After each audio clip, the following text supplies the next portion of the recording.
by the sands of time, the mummy returns, and she's a lady, and she's got the hots for Tom Cruise. And Tom Cruise kind of also is the mummy, but not exactly. In fact, he's more powerful than the mummy, actually. By the end, we got Dr. Jekyll and Prodigium and cinematic dark universe of monsters. Okay, the mummy's been one that's on my radar for a little bit now, because I'm like, okay, how are they gonna redo this? We got a female version of the mummy. I love Sophia Boutella, that's her name, I believe. I love Russell Crowe. Love me Tom Hanks. It looks like the trailers, man, look like a kind of cool modern update, but they still were keeping some nods like the original movies in there. And I mean the original, like the black and white and the Brendan Fraser one.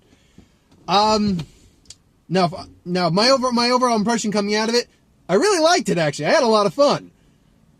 Does that objectively make it a good movie, though? I definitely won't say it's a bad movie, but does that objectively make it a good movie? No, it's decent. In fact, I'd say it's bordering on, like, right now, I'm going to say my rating right now, I'm going to probably give this like a 6 out of 5 out of 10. And I say that because it led me, I have this weird bout of emotions going through me right now, because there's a lot of cool stuff in here. There's a lot of cool, like, lore. They're setting up for the cinematic monster universe, or I should say, dark universe, which I'm going to get to a bit of all of that in a little bit. They're setting up for that. We got some cool characters. Most of the acting is pretty good. Sofia Vergara is... Okay, can we... I think any of us or watching this can agree, and I think I'll agree. Now, if you personal opinions aside, Sophia Boutella, not only she's actually gorgeous, she's one of the most gorgeous women alive right now. My God, is she attractive? Oh man, oh, she giving chills. She giving the man chills. Whew. Got to touch the vapors there with her. She is gorgeous and talented, very talented, and a very nice person in general, from what I understand. And the movie The Mummy doesn't work if the mummy doesn't work, and the mummy in this works. So you get her backstory actually told twice over, which is we get it once in the actual beginning of the movie, and then we get told by the archaeologist, I think, Jennifer, I think is her name, is the character. Don't know the actress's name, but we get her going over that and explain-o-vision, exposition. It's needed just for whatever. And we get the backstory. That being said, this movie opened up odd, because I'm like, okay, it's like we're opening up. It's like we get that like darkness with sparks of like torches. Like that's cool. 1192 A.D. England, and I am confused. And we get Crusaders, knights of the Crusade, if you will. I repeat, and to basically quote Lewis Black, I'm watching a movie called The Mummy, about an Egyptian mummy risen from the grave. And the movie opens with Crusaders, knights in England. And I am confused. Now, they do kind of explain it, which is why I would have liked... Mark's busy trying to adapt to his new schedule. His new schedule will change, hopefully, to better suit his... Eventually, he won't be working early morning, because he gets up at 2 in the morning now for his job. And it's kind of... It's hindering him being able to participate in the videos. This is one of those ones where I really would have liked Mark here, because he knows far more about history than I do. Because they say, they took this ruby, which is part of this dagger of Set, the god of death, which I might not know a lot about history. I do know a decent bit about mythology. I know Set's the god of the desert and war. I don't fully believe, and they keep saying Set is the Egyptian god of death. Now, I know Anubis was the one that was the god of embalming and basically almost like the farrier of the souls. Set might have been the god of death, but I'm a little in debate about that. Minor quibbles. So, but they says, they sold us when the Knights of England went into Egypt.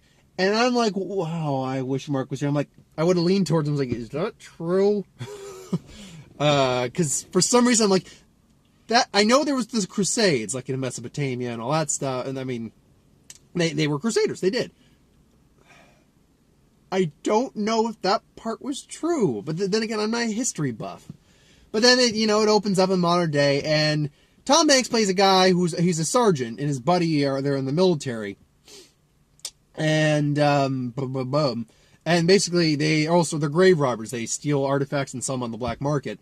And they find the mummy's tomb, they awaken her. Now, one thing I will say they actually explain better is that, what I thought was crappy CGI water on the mummy's tomb when it was rising up, no, it was mercury. Apparently, in Egyptian times, mercury was believed to ward off evil spirits, be used to kind of negate evil. And the whole tomb, she was literally buried in a pool of mercury, or dipped into and suspended in. So I'm like, okay, they actually explained that. That's why that CGI water looks so weird. It wasn't water.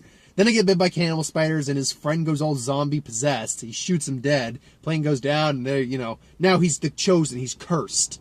So, and it's explained too, pretty early, basically what her plan was. Her plan was, because she made a deal with Set, to stab her chosen one, her beloved, whatever, and basically make him Set, which brings Set into physical form, which see, when I heard that, I'm like, okay, wait. So I was like, I wasn't going to kill him, I was going to make him a living god. Like, but he was going to become Set, not him. Set was going to have physical form, not this guy. This guy you're so into that you want to just make your immortal hubby wouldn't have been the same guy from the way you're explaining it. So right there, even though apparently Tom Cruise, overcomes it in the end and beats her up and all that stuff.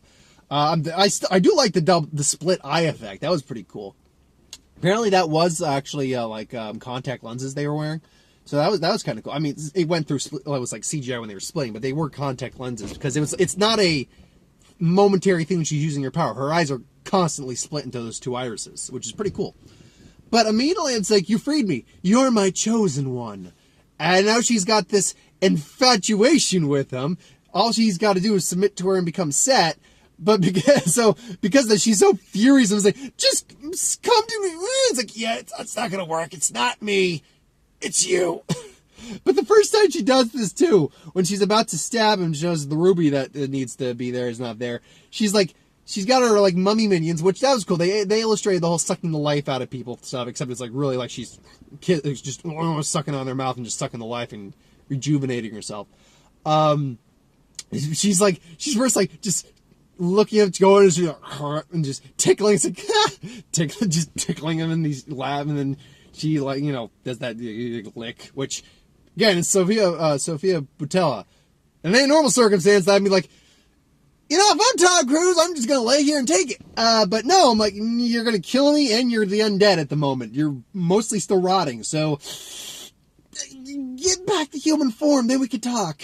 Which in my head too, I'm like, oh, I'd be a little less hesitant than Cruise. I'm like, I got her saying, be my chosen one. We can be together forever and all that stuff. I'm like, don't get me wrong, I'd still probably say no, but I'm like, that'd be a really tempting offer. Control life and death and all that glorious. But, yeah, this video is just going to be me perving out Sofia Vergara.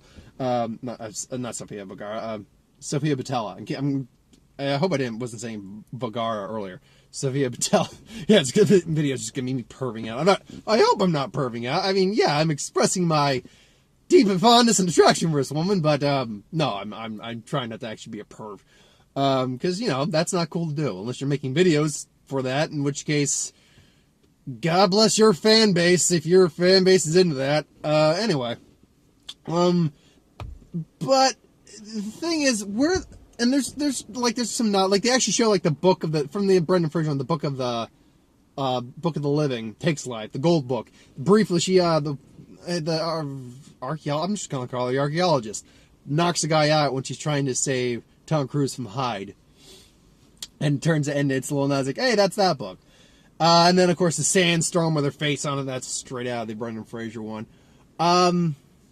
And then Russell Crowe's really good. He's a very jovial kind of Jekyll, and then he turns into this, and then when he turns into Hyde, he's like, oh, I'll go proposition for you, my boy.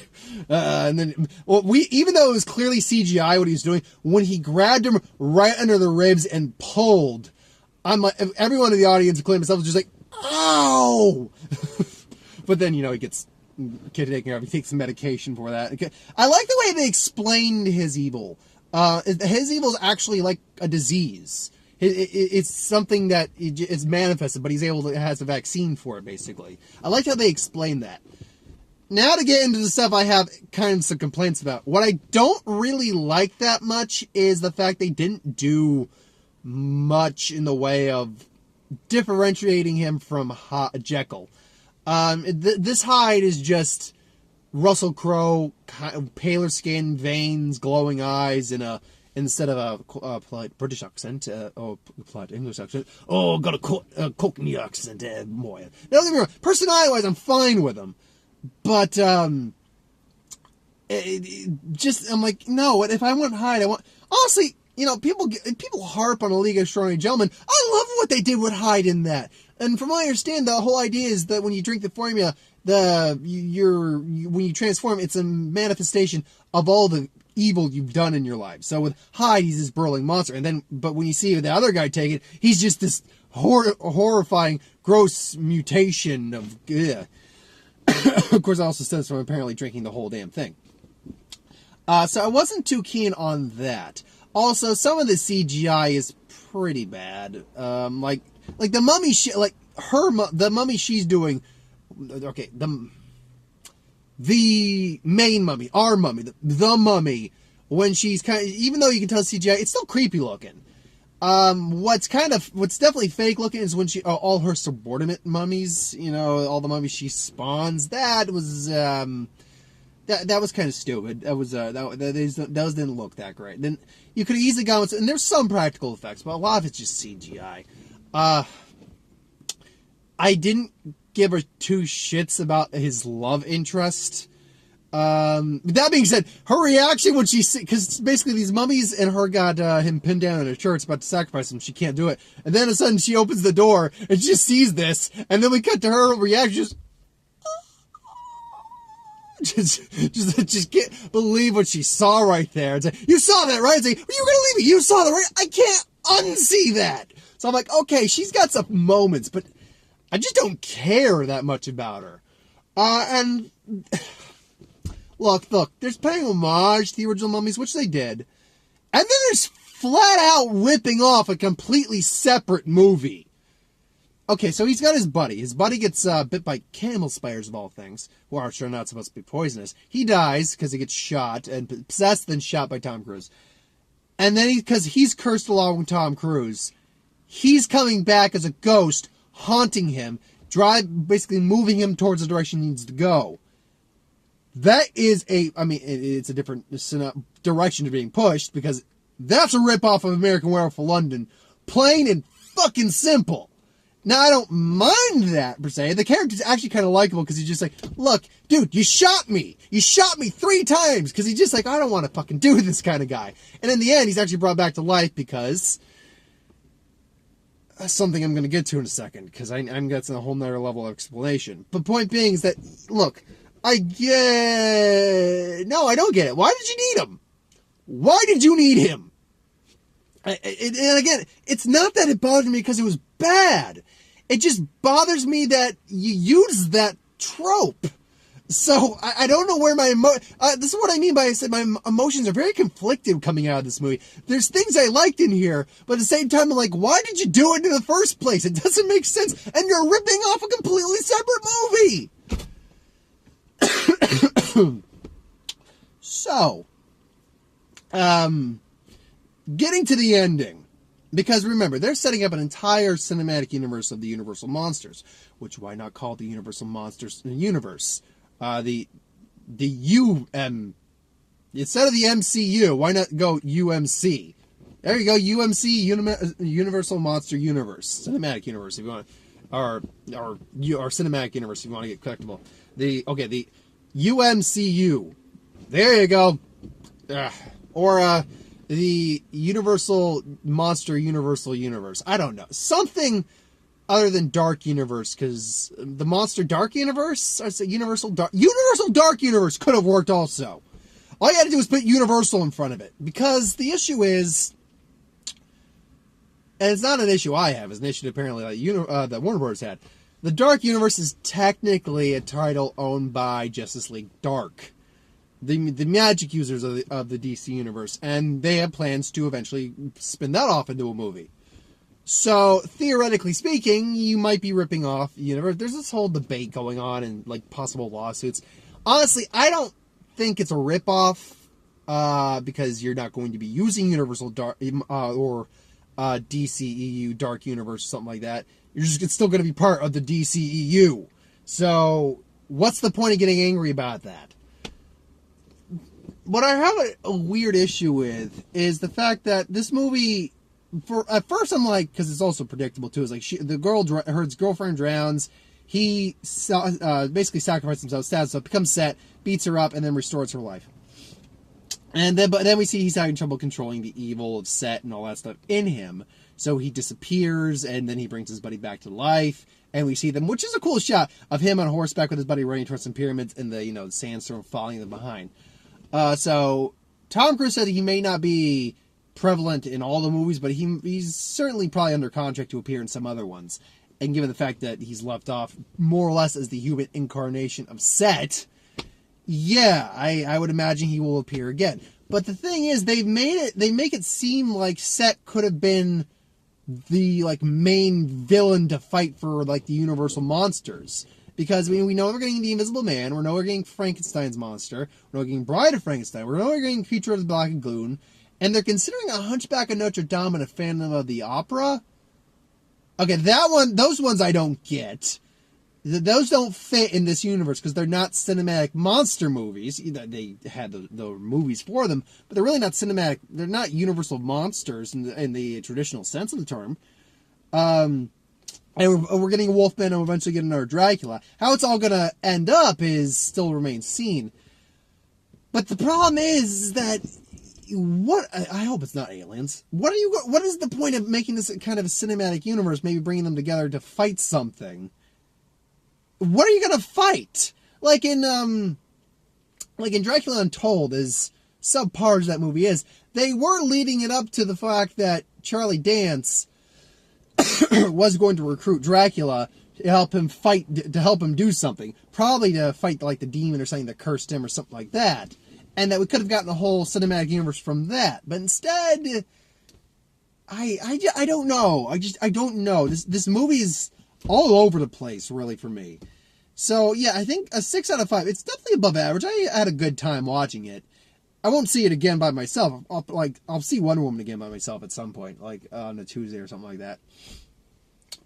But I don't see me seeing this again by myself. If Mark or someone else who hasn't seen it wants to see it, sure. Yeah, I'd give it a shot. Absolutely. I'd watch it again. Maybe I can appreciate it more or find other things I hate about it. But otherwise, yeah, I got, I'm going to actually keep it as 6 because there's a lot I enjoyed, but I felt really confused a little. I felt mostly fulfilled. I felt like I enjoyed myself and I didn't waste my money, but at the same time, I felt a lot of conflicting feelings in there. So I think 6 out of 10 is perfectly reasonable. Trailers, Baby Driver. I can't wait for that movie. That movie looks great. Dunkirk, another movie that looks good. American Assassin. Now, I've seen this trailer once before. I haven't seen it attached to a movie yet. I don't know. I know it's got Friday Night Lights guy. Played Gambit. Taylor Kitsch. That was it. Got Taylor Kitsch in there, though he's not the main guy. Michael Keaton. And I don't know the name of the main actor. But apparently he plays a guy who lost his girlfriend, went after the guys who, did it, like terrorists. And then he's getting recruited into this special, unit run by Michael Keaton, who's a serious badass. This looks like American Sniper Oscar kind of movie. And it looks good. Like, Michael Keaton looks intense. The other guy looks like he's going to do a good job. They all look really gritty. Apparently it's based off a true story, I believe, too. So, as ours tends to be a lot of these. So that looks pretty good. Murder on the Orient Express. Hercule Poirot. Hercule Poirot. I got that name right, because last time I tried to say that name, I couldn't get the fucking name right. Hercule Poirot. It's like Hercules, kind of, and then Poirot.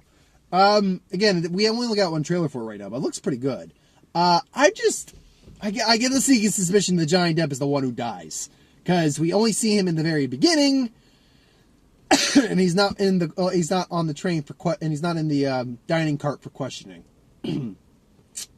What was this? Oh, Atomic Blonde. I got another one I'm looking forward to, and then American. Oh God, what was that one? I'm blanking. Oh, damn it! 1 second. American Math. American. Oh God, what was it?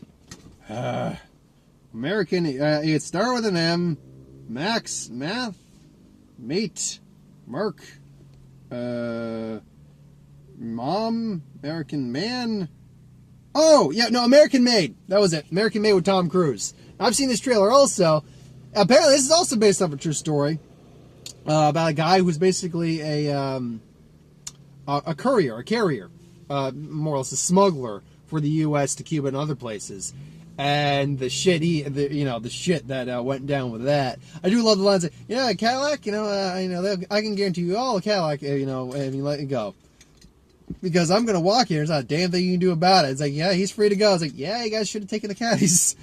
I'm like, everyone got a good laugh in the theater out of that one. But yeah, it's interesting. It's another movie that I'm like, I like Tom Cruise a lot, so I think I'll give it a shot. And Tom Cruise is besides the fact he's just a cool guy, and take the Scientology side, he's a cool guy and a good action star. He's also a good actor. He's legitimately a good actor. I don't believe he's an Oscar winner. I don't think, but yeah, stuff caught in my throat. But he's still a good actor, all things considered. So yeah, 6 out of 10 for The Mummy. It was enjoyable. I had a good time at it. I honestly can't remember what the next movie is. Spider-Man comes out in July, I think. I know Transformers is this month. I'm going to have to check if it's tomorrow. Or it's next week. Because guess what I'll be at then.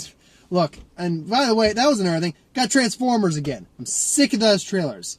They don't look good. I'm just sick of seeing it because they don't even guess. Because I know there's other newer trailers out. They keep showing us the same damn one.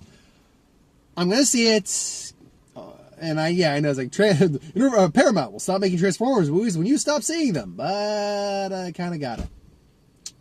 And, you hope it's going to be the better one, but it's probably not. But it's either next week or the following week. I got a weird schedule for work next week, but I'll still be able to see a movie. Yeah, if it's not, I don't know what's coming out next week. Oh, wait, it might be Cars 3. It's either Transformers or Cars 3. Either way, it's going to be an interesting time at the box office then. Anyway, thanks for watching. Hope you enjoyed. I know I'm late on the other two videos, my Magic and my What If. But I will get to it later in the week. I'll probably get to either tomorrow or Saturday. But until then, thanks for watching. I'll see you next time. As always, Vlog, yeah. Dragon Ball Super Vlog will be up on Saturday. Box Office will be up on Sunday. As always, if you want something, wants to review something, put in the comments down below. Let us know. We'll do a review of it at some point. And if you have ideas for who wins, Star Wars, superhero, What If, Magic, anything I do on the channel, put in the comments below. Let me know. I'll get to it at some point. Anyway, later and have a good night, folks.